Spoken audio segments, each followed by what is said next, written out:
Somewhere between childhood and adulthood, something happens to us in the way that we see the world, or rather don't see the world. Because at some point along that journey as we get older, we forget to see the world for what it truly is. We become so obsessed with the admin of life, with the actual efficiencies and processes that are required to live a life. We forget to actually live. We forget to actually experience life, to see the wonder that's all around us.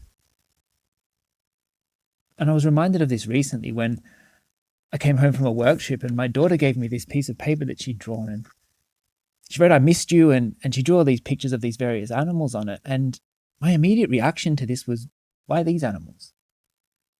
Out of context for me, like, well, why an elephant? Why a squirrel? Why a monkey? Then I caught myself and I realized that didn't matter. She was excited to see me. She was inviting me into her world. It didn't matter logically why these were chosen. She was trying to convey something else.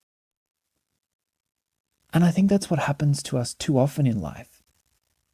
We lose that natural observation skill that children have. The way they see things, the way they question, the way they stop to look at a puddle or a sunset or a flower.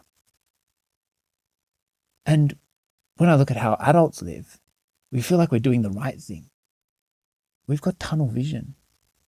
There's so many amazing things out there. And so my challenge to myself is to live a little bit more like a child would live, to see the world in the way that a child would see it.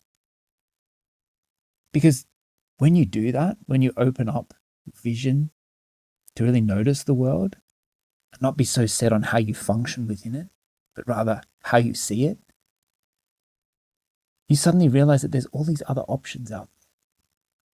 And the stresses and the anxieties and the things that we put so much attention and focus on really don't matter as much as we may think they do.